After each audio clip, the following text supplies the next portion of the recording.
a dar inicio a este coloquio que nos encanta, ¿verdad? Con Miguel Guerrero.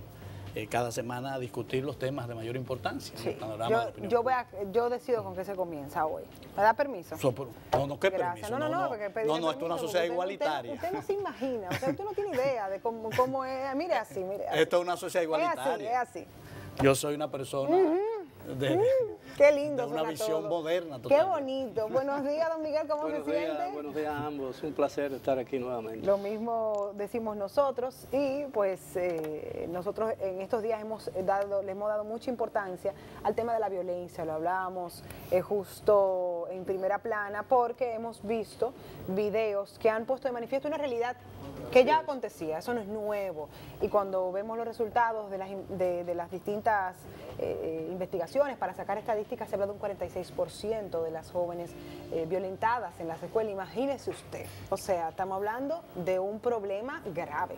Claro, un problema grave, y yo creo que es más grave que cualquier otro problema, porque en la escuela y en la familia, en el seno de la familia, crece la sociedad del futuro. Y esos jóvenes que golpean a una estudiante, a una compañera, incluso en el aula, niñas indefensas por cualquier motivo, son individuos que tienen el potencial de convertirse cuando sean mayores en feminicidios. Claro. De manera pues que yo creo que este es un problema muy serio y es una lástima, por ejemplo, que la Asociación Dominicana de Profesores, que es el representante del ministerio en la escuela, porque el profesor es el que representa el Estado en la escuela, no se haya pronunciado sobre este caso e incluso crea escalofrío presenciar o ver esos videos en que un estudiante castiga y maltrata a una joven, a una niña indefensa en presencia de sus compañeros y ante la pasividad del profesor en el aula. Y la pasividad de los compañeros. Los niños y yo hicimos un análisis porque, y ella me ayudó a verlo esto como una metáfora de la sociedad. La actitud que tenemos, por ejemplo, y tú en tu época ni en la mía, eso hubiese podido pasar. Eso no pasaba. Alumnos que se hacían de cuenta como que nada estaba pasando. Por ahí no voy a mirar. Y dejaron que las cosas, que el cortejo siguiera su curso. Otros que incluso le taparon la cara ante el video para no salir reflejados, preocupados más por su individualidad que por la integridad física de la joven. Una pasividad extrema que representa la pasividad de la sociedad ante lo mal hecho. O sea, ya nadie reacciona. Yo me retrotraje a mi infancia y yo creo, nunca vi eso. No. Estoy seguro que en mi aula, nunca hubiera podido pasar eso. Sin que por lo menos el 60% reaccionara para controlar al agresor. Si ustedes me permiten, yo tengo una explicación. Yo trato de encontrar una explicación a este fenómeno grave.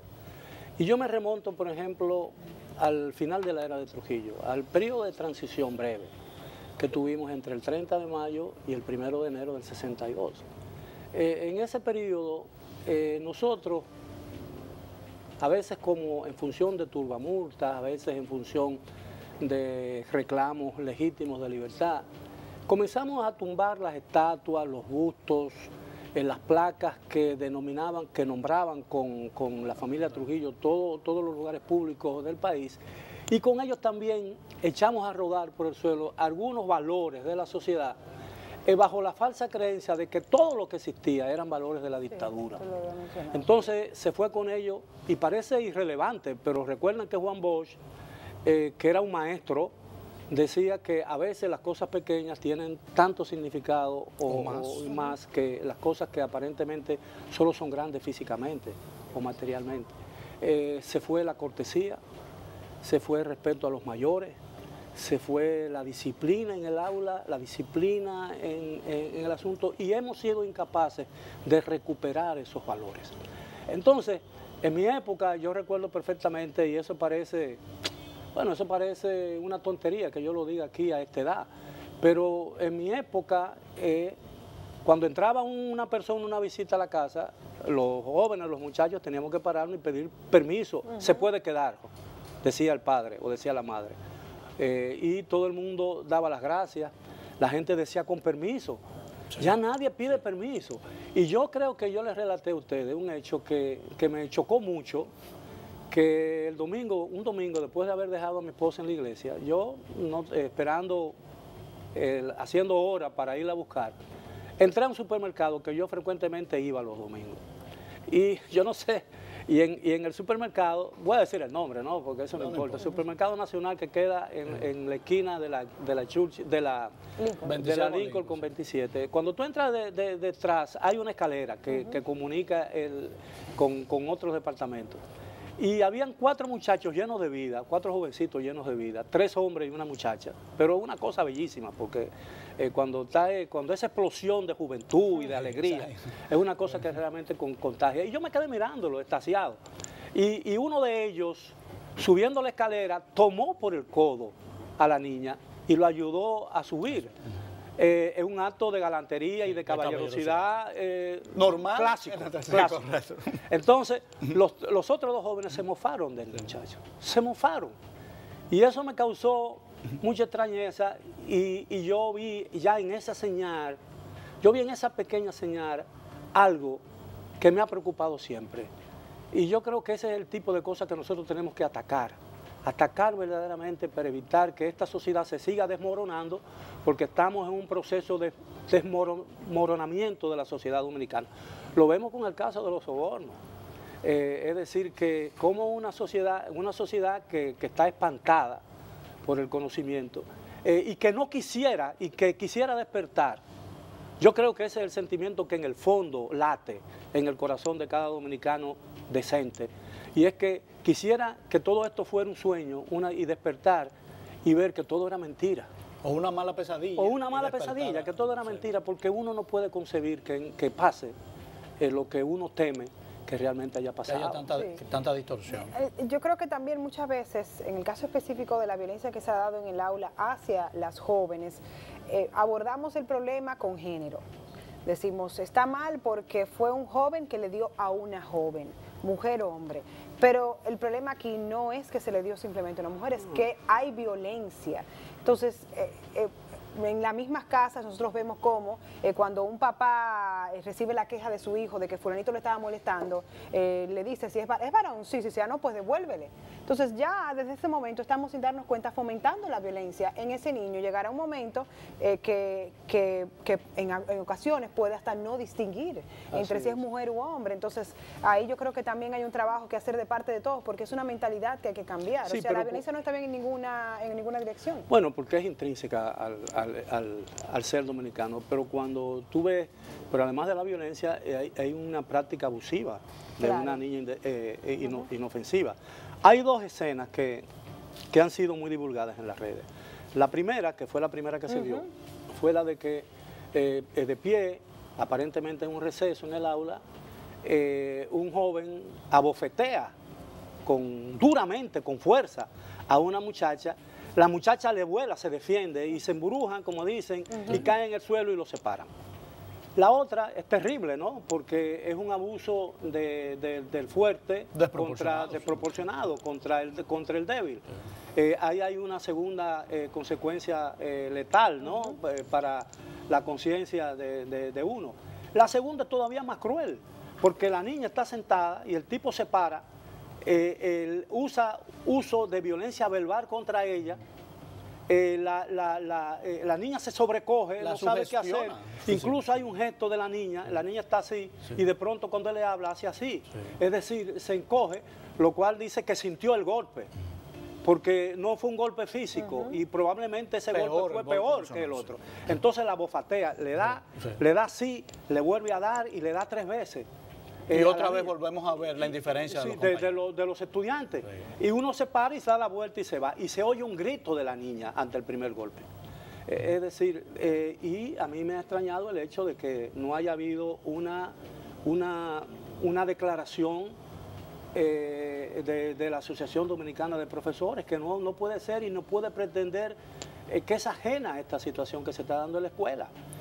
Cuando yo estudié en una escuela pública, con ligeros periodos de enseñanza me imagino privada. que sería la normal, ¿verdad? Sí, pero también en la intermedia, cuando la situación en mi casa mejoró, yo pasé de la Milagrosa a la escuela argentina.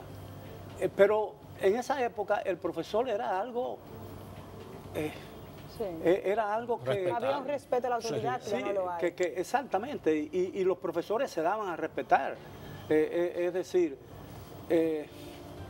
Y el principio de autoridad se ha perdido. Por ejemplo, yo fui invitado en una oportunidad a dar una... Yo introduje cuando era, después de haber salido de la universidad, el ajedrez en la universidad y me nombraron monitor de la universidad. Fue mi primer salario, yo ganaba 90 pesos mensuales. Era mucho. En la universidad era mucho. Bueno, yo era soltero todavía. Y yo recuerdo...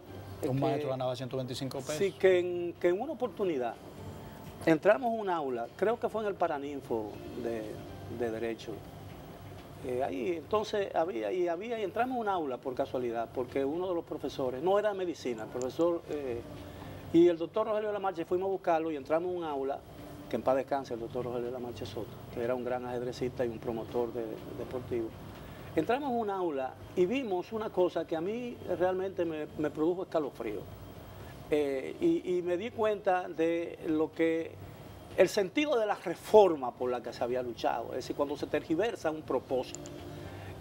Un estudiante se paró, el profesor estaba sentado en su escritorio, en la tarima, y vino un estudiante sin decirle nada y se sentó arriba de la mesa. Y dijo, mire, profe, yo no podía creerlo, ¿entiendes? Yo no podía creerlo, mire, profe.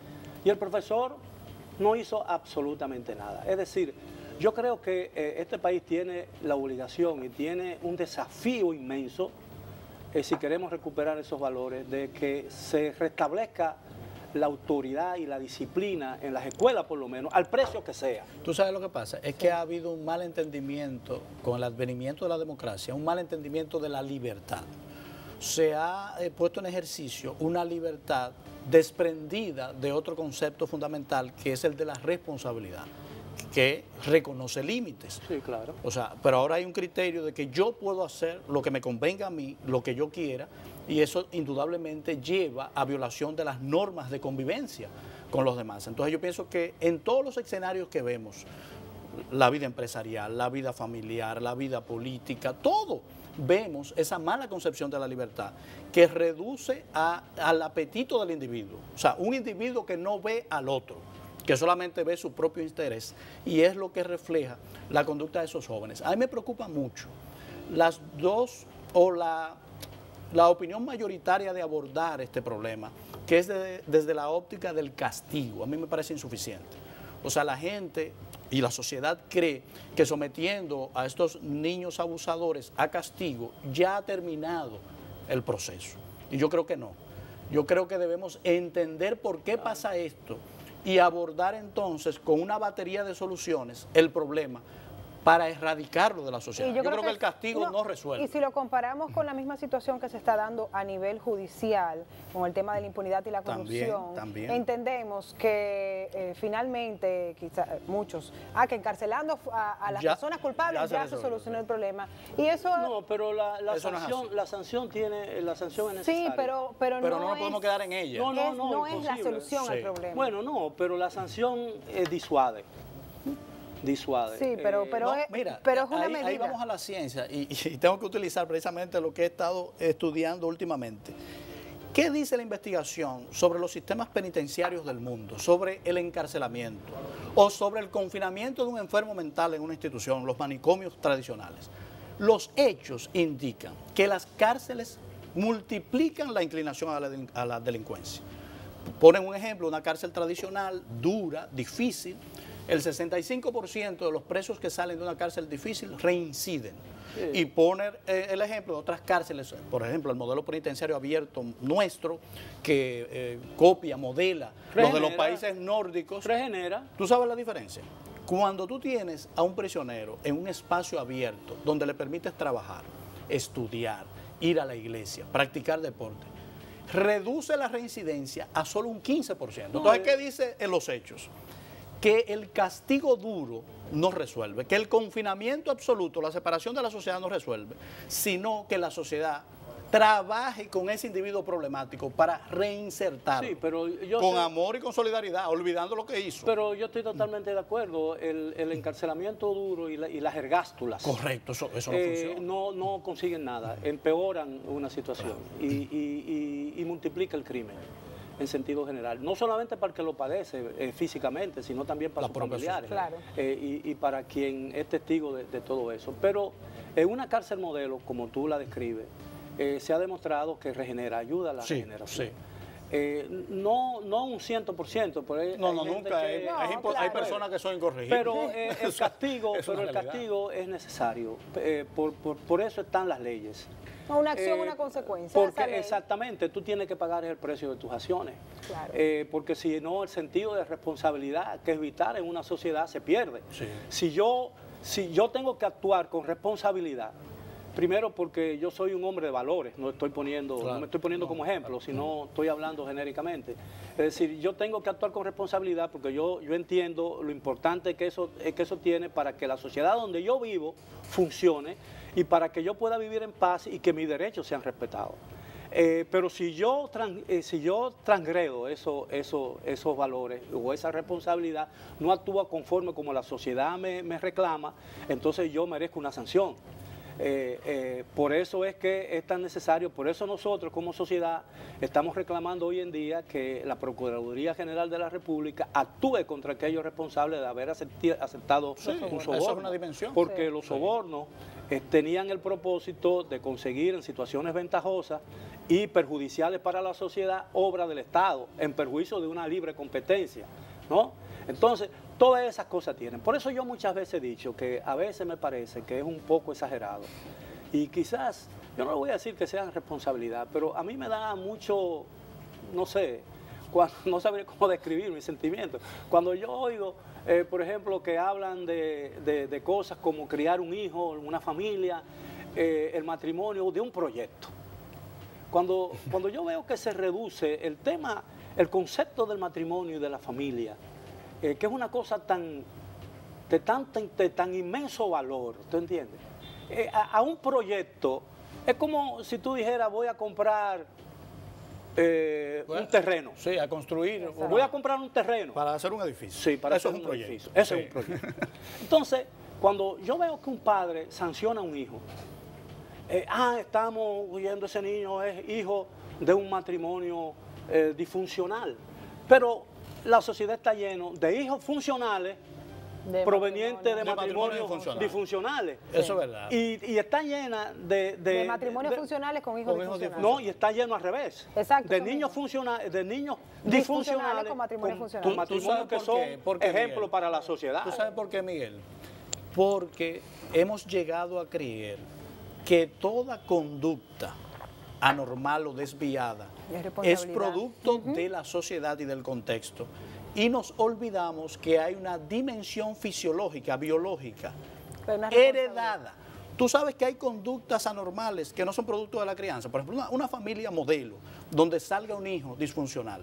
Si se hace un expertise psicológico, psiquiátrico, puede dar con un problema de ese carácter. Entonces olvidamos esa dimensión biológica. No todos venimos equipados de la misma manera. Hay personas que por razones químicas internas tienen una tendencia al riesgo, al peligro. Entonces, lo que pasa es que la limitada preparación de los seres humanos promedio, como perdemos de vista esas dimensiones y juzgamos, no, ese se comporta mal, necesariamente viene de una familia mala. Por eso es importante, cuando uno ve estos hechos, cubrir una etapa que es comprender el hecho. Ese muchacho, por ejemplo, la sociedad, la estructura que dirige la sociedad, tienen que acercarse a ese muchacho y a la familia para entender por qué esa conducta. Claro, dicen también que porque tú no la vas a corregir si no la entiendes. Que los modelos se copian, ¿no? Y que el niño, por ejemplo, está condenado a hacer lo que ve en su hogar. Si el padre es maltratador, el niño está condenado a ser maltratador. Yo no creo totalmente eso. No, o la abraza o la rechaza. O alguna descomprensión. Yo estuve leyendo un caso de una persona en Estados Unidos que tenía una familia perfecta y de pronto se convirtió en un depredador sexual infantil. Y la gente se sorprendió porque este tipo era un modelo. Con los avances de la ciencia se le hizo un estudio al individuo y se le había desarrollado un tumor que afectó la parte cerebral que controla las emociones. La libido. Exactamente. se le extirpa el tumor y el tipo vuelve a su conducta normal, Así es, modelo. ya no agarra, ya no toca zonas prohibidas. Pero ¿cuál es el juicio cuando no se interviene con los diferentes elementos de la ciencia? Ah, pero este tipo es un degenerado. Lo que pasa es que Entonces, yo creo por eso hay que Sí, entender. pero eso son excepciones, claro. No, pero lo que quiero decir Pero es que claro, las hay que- situaciones hay son que- tan complejas Ujú. que no podemos sacar conclusiones apresuradas sin estudiar el caso Lo que profundamente. sí es que hay que hacer hay algo. siempre, Exactamente. yo quiero ir a la raíz, ¿verdad? El caso del comportamiento social. Bueno, la familia es la primera escuela, ¿no? Sí. Porque ahí es que nace el niño, se crea, consigue sus primeros afectos, sus primeras aversiones y todo ese tipo de cosas. Bueno, aquí en mi época, a mi esposa no le gusta que yo hable de mi época, porque parecería que yo estoy remontándome mucho tiempo. A mucho tiempo atrás, entonces atrás. ella dice, bueno, pues entonces tú me Pero estás remontando. eso tiene un encanto, Sí, no sí, decir eso. Sí, sí, claro. Ajá. A mí me encantaría llegar pero a decir en eso. esa época era frecuente cierto tipo de acción disciplinaria de parte de los padres. Y yo he dicho que cuando desapareció eso totalmente, y yo digo, bueno, nos estarán haciendo falta algunas nalgadas en el hogar, ¿no? Yo veo que hacen falta algunas nalgadas. Es decir, una nalgada no hace a un niño un delincuente. Mira, yo no vendo droga. Eso es verdad. Ni Eso es verdad. estoy en la calle. Pero Pero tú que hace maltratando. falta límites más claros. Bueno, cuando dentro yo de- hablo nalgada, Sí, sí, fíjate sí, que sí, yo sí. hago Sí. que yo hago esa expresión. El concepto es casi metafórico. Que Sí, claro. tampoco- Puede Yo ser no estoy verbal. hablando del castigo. No, exactamente. Yo no estoy hablando Ni, del castigo bestial. sí. coger No una de pela, correa. no de pela. No de No, pela. que es pero diferente. hace- pero hace Entonces, falta poner límites claros. hay que definitivamente. restablecer la disciplina. Mira, yo te lo digo. No, estamos en una sociedad donde los padres necesitan pedirle permiso a los hijos para corregirlos. Sí, sí, claro. O sea, es impresionante. Cosa que a mí no me gusta para O sea, nada. es impresionante. Mira, a mí... Es que entonces, mira, el respeto era tal y la disciplina es tal que con una mirada bastaba. Sí. Mira, yo recuerdo. Por eso te digo, mi Mira, madre, por No, ejemplo, es que el niño no quiere ir. yo fui criado. Mira, yo recuerdo, mira, yo lo voy a sin hacer una castigo historia. físico. que el niño Mira, no yo- quiere ir. Mira, cuando yo estaba en el segundo del bachillerato, yo recuerdo, tengo muchas anécdotas y muchas vivencias. Yo creo que ese fue el año de más vivencias que yo tuve. El segundo B, Fidias Mejía, muchísimos amigos míos que recuerdo, Pedro Conde Tula, todo eso, fuimos compañeros No, personajes. del Liceo Presidente Trujillo. Sí, y son gente que Pedro Conde Tula es un Sí, hombre sí, sí, de un Gran talento intelectual, sí. extraordinario. Entonces era supervisor, que era una especie de subdirector o director, Virgilio Travieso, un maestro de toda la vida que todo el mundo ha respetado. ¿Y del ajedrez? Mira, un gran ajedrecista. No, él no era ajedrecista, Virgilio. ¿No, Virgilio no? No era ajedrecista. Pero Pero, había un pero era más que. No, Ah, no, Rogelio Lamarche. Rogelio Lamarche. Disculpa, que me está Sí, fallando. Virgilio algo. Travieso. Sí. Incluso al Olímpico, a un estadio del Olímpico le pusieron Virgilio Sí, Travieso. sí. Era un hombre que todo el mundo amaba y todo el mundo respetaba, no temía, respetaba. Yo recuerdo que en un día lluvioso, detrás del Liceo Presidente Trujillo había un estadio de la Normal, que se jugaba pelota profesional, y ese estadio estaba cerrado, pero solamente para competencias de amateur y de la universidad y ese tipo de cosas. Un día había un partido, estaban entrenando, yo no recuerdo, equipos profesionales, y salimos un grupo en un recreo, salimos del recinto y fuimos y nos establecimos ahí en el estadio a ver la práctica del Escogido, del Liceo, yo no recuerdo de qué equipo era. Oye, y de pronto en el segundo piso de atrás del plantel, yo recuerdo que había una galería, unos pasillos que daban hacia afuera, pero hacia afuera hacia el patio, no hacia adelante. Correcto. Y esa es la arquitectura de todos los planteles escolares del país. Y Virgilio Travieso nos alcanzó a ver, nos estaba buscando, y hizo así, con el dedo. A los 2 minutos estábamos en el aula. A los 2 minutos estábamos en el aula. Es decir, hoy se burlarían. oye, eso no tiene ningún sentido. Digo, y yo tengo gratos recuerdos, y yo creo que eso no me ofendió. No. Ese tipo de disciplina no me hizo daño. Todo lo contrario, ayudó a formarme. Yo creo que yo soy un individuo. Yo no tengo quizás el talento para que otro quisiera tener.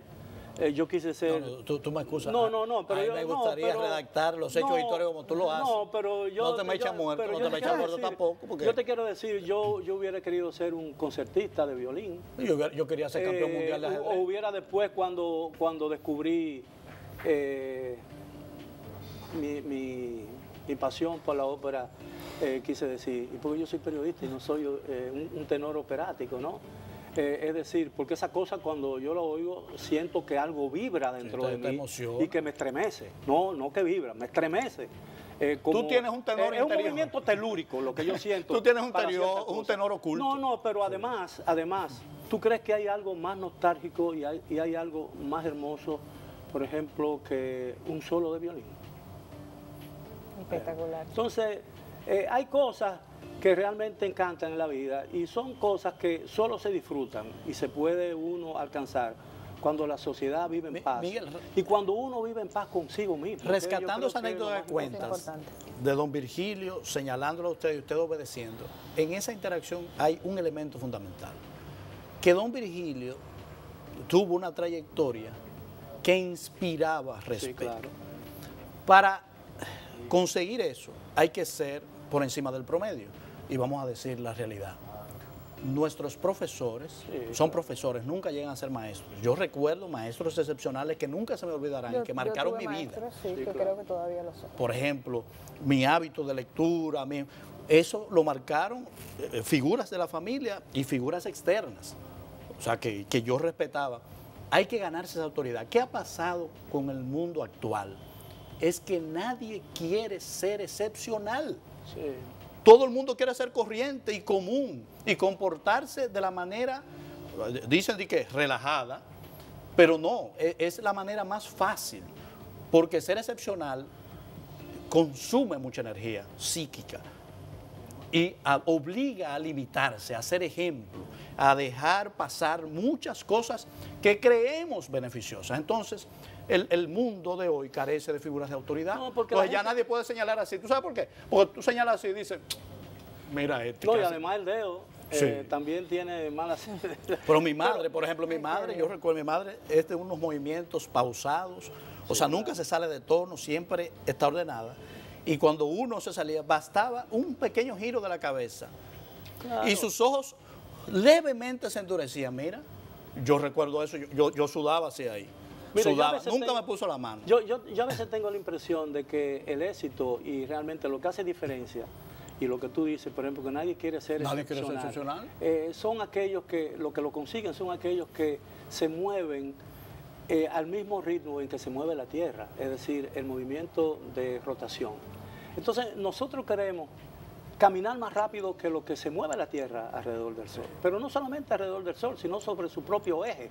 Entonces nosotros queremos llegar más rápido que cualquiera, y llegamos más rápido que cualquiera, pero quedamos en último lugar porque llegamos mal. Destruido. Llegamos mal. Porque para que no me malinterpreten, cuando yo hablo de excepcionalidad, no lo reduzco a lo que se considera éxito hoy. Sí, no hablo de acumular fortuna. No, nada. Hablo de ser un ser humano, o sea, de desarrollar características humanas por encima del problema. Lo que pasa es que es lo mismo que usted dice, queremos ir muy rápido porque el concepto de éxito que tenemos no va asociado a la persona, sino a lo que conseguimos, a dónde estamos. Resultados. Entonces, eso ha tergiversado, eso ha desvirtuado todo el orden de valores que teníamos. O sea, primero debo tener y después debo ser. Y debería ser todo lo contrario. Entonces, ¿cómo podemos vivir en una sociedad así? Nos estamos acostumbrando a conseguirlo todo por las malas. Claro. Es decir, y aquellos que entienden que son buenos utilizan como excusa esos argumentos. Entonces ya, deja de ser la capacidad de parlamentarse se ha perdido en este país. Y entonces la gente se resiste a aceptar como una posibilidad la opinión contraria del otro, es decir, ya no hay posibilidad. Yo digo que el gran derrotado en este mundo en que estamos viviendo es la moderación. Nosotros exiliamos la moderación, y yo lo he dicho repetidas veces, puede parecer ya una letanía en mis labios o en mis escritos, pero hemos exiliado la moderación. Ya no hay posibilidad de una discusión sana entre gente que tienen opiniones contrarias. Porque si yo expongo una posición y tú me dices, mire señor, usted está equivocado, yo creo que es así, tú eres una bocina o tú estás vendida. Se personaliza todo. Entonces ese tipo de cosas aleja la posibilidad. Pero tú sabes porque la vida de concertación lo ha dicho, todo va muy rápido. Yo recuerdo en mi adolescencia que crecí en un conjunto donde había varias personas que teníamos la misma edad y compartíamos la misma afición. Había pocas cosas insanas que hacer. Había muchos libros, había mucho deporte, había mucho espacio libre. Y nos entrenamos en la conversación. Yo recuerdo que podíamos juntarnos a las 5 de la tarde y a las 10 de la noche, un grupo, lo que estábamos era hablando. Eso se ha perdido. Sí, claro. O sea, ya no hay espacio que estimule a la conversación inteligente. Sí, claro. Y Mira, eso afecta. Otra vez mi época, cuando en los años finales de la era de Trujillo, ya estaba mozalbete, y yo vivía en la Fabio Fiallo, que entonces se llamaba Benefactora, a una esquina del Malecón. Y el Malecón era un sitio espectacular, que nosotros íbamos de noche a tomar el fresco con el aire marino y a ver las niñas sin temor a que te saltaran. Sí, sin temor a que te saltaran. Simplemente había el peligro de que te encarcelaran por cualquier cosa, ¿no? Porque algún calié o algún agente de la policía entendía que tú eras enemigo del régimen. Si te encontraban hablando sospechosamente, te encarcelaban. Pero, ¿qué hacíamos nosotros? ¿Cuál era el propósito? Nosotros íbamos. En esa época, mi grupo leía mucha poesía, ¿no? Entonces, ¿qué íbamos Íbamos a sentarnos en el Malecón, a comentar y analizar lo último que habíamos leído. Sí, sí. A hablar de Darío, a hablar de Vallejo, a hablar de Campo Amor, a hablar de esas cosas. Y en eso era que los jóvenes dedicábamos nuestro tiempo.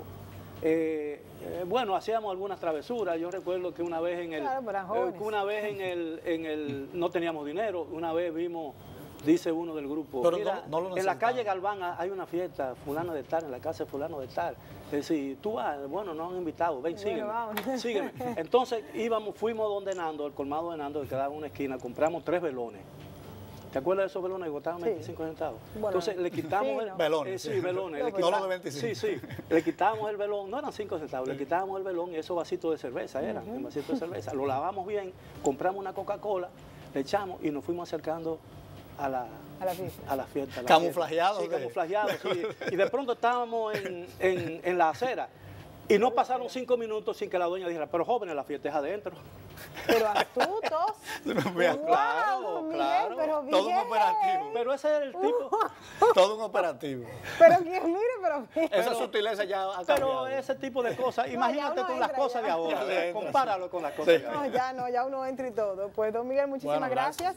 Y esperamos que eso le haya servido a las personas a ubicarse un poquito más en el lugar correcto en esta sociedad. No, y que entiendan la gente que a veces la conversación que puede ser más,